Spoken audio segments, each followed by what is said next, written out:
Hello, I'm Bill City from the Oklahoma City Police Department. Welcome to PoliceForum. Hello, I'm Captain Jeff Becker with the Oklahoma City Police Department. Crime prevention in Oklahoma City starts with our residents and police having a working partnership in our neighborhoods. We know from experience that good neighbors make for safer neighborhoods. You know, in the old days, people used to know their neighbors and interact more than we seem to today. People are busier than ever before, but let's take a few minutes and consider some practical ways you can become more involved in helping keep your neighborhood safe. Joining me is Master Sergeant Michael LaRousse of our Will Rogers Division. Michael, you work as a police community relations officer and focus strictly on crime prevention. Let's talk a little bit about why it's important for people to get to know their neighbors. You know, I would say the buddy system. That's the most important thing neighbors can do. Get to know your neighbor, know what's out of place. When you look across, again, have that familiarity with your neighbor so you know who's over there.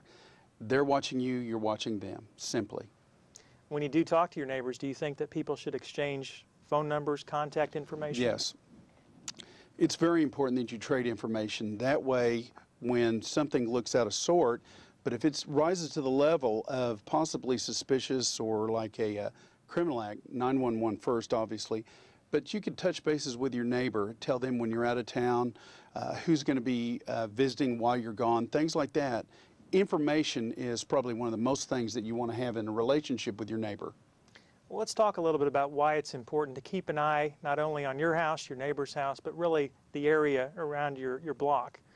When you call police, if you see something suspicious, what kind of information is important to relay, and what really constitutes something that rises to the level of calling 911? Is it for emergencies only? See, that's one of the biggest, I think, misinformations that occurs. Back when I was a kid in grade school, we had a lady come in and says, do not call the police unless it is a dire, dire emergency. Just don't do it. Now we have, you know, a computer-aided dispatch. When you call 911, you can call for three things that, if it's a suspicious person, a suspicious car, or a suspicious act. Those are three reasons that you can call into 911. That's true crime prevention. That gives us an opportunity to engage one of these suspicious acts before it turns into a crime. Obviously, the police department would much rather intervene on something and stop a crime from occurring rather than respond after the fact. Absolutely. I think people are so set when they find their stereo gone or a door open or things like that, and they think they've been burglarized, to call 911. We really would like to have an opportunity to engage the person before the criminal act takes place. In addition to calling 911, if you have information about a crime in progress or even want to report a suspicious person or suspicious activity going on in your neighborhood, if you just have a crime tip that you want to report, you can also call Crime Stoppers, 235-7300, and the benefits of that program are that you can remain anonymous and you could be eligible for a reward based on your information. But Mike, let's talk a little bit about joining a neighborhood watch in your neighborhood. You know, one of the things that I really recommend, Neighborhood Watch or Neighborhood Watch Patrol. It's so important. Once you have a desire and your neighbors to form one of these groups, a police community relations officer from your division will come and meet with you and offer you training, simple training that will help you to look for crime, and in the case of Neighborhood Watch Patrol, be mobile and watch for crime. We offer training for Neighborhood Patrol Watch, and this is the manual we use. We will come out and we will help train people to be involved as either a neighborhood watch where you're watching your neighbors, or Neighborhood Watch Patrol, which will allow you to get together in a vehicle clearly identified as Neighborhood Patrol Watch and patrol your neighborhood with a cell phone to report crime. Now, some people misunderstand and think they're going to go out and act as the police, but this is something for people to stay in their vehicles, report a suspicious act, and call 911 so we can come out and get involved. Basically be the eyes and ears and help the police. Absolutely. Eyes and ears in real time. That's the most important thing, because actually sometimes people will think about it, go back home, discuss it, talk to their friends, and then call 911. We would really like this information in real time. We'd like to be the first ones called. Well, keeping the open lines of communication is very important, and it's a two-way street. The police department has a program called Citizen Alert, where people can sign up based on our website, OCPD.com. Click on the link for Citizen Alert. That'll allow us to communicate back with you. We will send out periodic messages with crime information, safety information, just information that you need to be aware of to keep you and your family safe in your neighborhood. But let's talk a little bit about, say someone's going to be leaving town. What steps can they take to minimize the chances that a burglar is going to be targeting their property?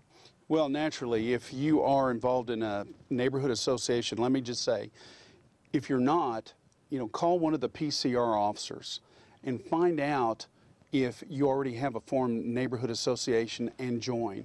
If not, get with us and we'll put you in the right direction to form your own neighborhood association. But if you will call and let someone know, again, the simple things, picking up your papers, adjusting your lights, getting with either calling in to dispatch in the 231-2121 number to ask for an extra patrol, or your division headquarters, which is clearly marked on our Oklahoma City website, OCPD.com. So what other programs do you offer for these neighborhood groups? Each police division has a police community relations officer that, upon request, will go to any group for any kind of public speaking related to the police department. We'll offer training for crime prevention. We have a program that's very important to our chief of police, and that is on terrorism, the Terror Awareness and Prevention Program. If you want more details on that, again, you can go to our website. Each PCR officer is listed there on the OCPD.com website. And get a hold of us. We almost can tailor-make any kind of topic for public speaking to neighborhoods. Well, as he said, if you want to contact your police community relations officer, we've made it pretty easy. You just go to our website, OCPD.com, click on the link for crime prevention. You'll have a map of Oklahoma City indicating the different police divisions with the police community relations officer by name, his phone number, and his email address. All you need to do is make contact with that person and you'll get all of the information that you need. All of the topics that we've talked about on this segment are also reviewed on that webpage, so if you have any questions or want to review the phone numbers, you can access that information on our website. Let's talk a little bit about ways you can reduce the potential that your property will be targeted by a burglar. If you're going to be leaving town, if you're going to be away from your property for an extended period of time, there's a couple steps that you can take to reduce the odds that you'll be victimized. Many times people will forget to stop their newspaper. If you have a stack of newspapers in your driveway, if you have mail overflowing from your mailbox, that's kind of a big red flag to a criminal that nobody is actively checking on that property. So that's one thing that you definitely want to take care of. Stop that mail, make arrangements with the newspaper to do a vacation stop, or obviously communicate with a trusted neighbor that you're going to be out of town.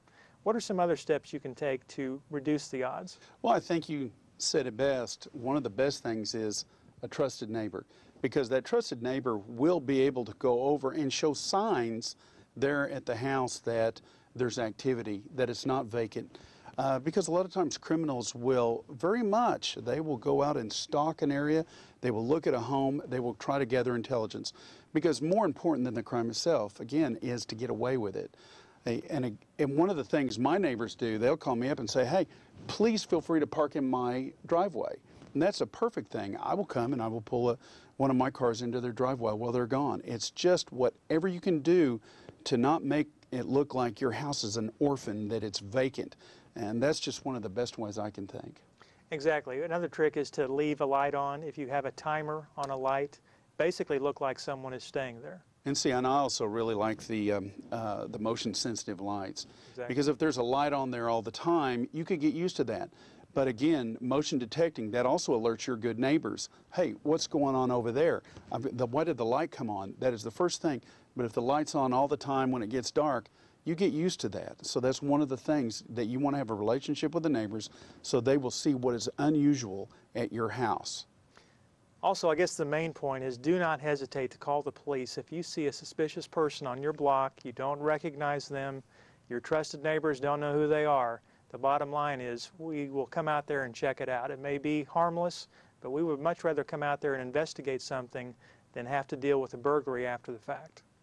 You know, that's so true, Captain. If you just stop and think about it, you know, I have one of our biggest messages going out to say, please call 911. Please give us an opportunity to be involved in crime prevention. That's our main theme, because I know a lot of people have the misconception that it has to be already after the fact or a big emergency, but we really do want your calls. Give us an opportunity to come out and be true crime preventers. Michael, thank you so much for joining us. We appreciate it. Thank you, Captain, very much. Thank you. If you have any questions about the crime prevention tips we've discussed today, please access our website, ocpd.com, and click on the crime prevention link. In closing, I'd like to say, on behalf of the men and women of the Oklahoma City Police Department, we hope you have a very Merry Christmas and a Happy New Year. We hope you've enjoyed this segment of Police Forum. We'd like to hear from you if you have any questions concerning the program. Thank you for watching, and we hope to see you next time.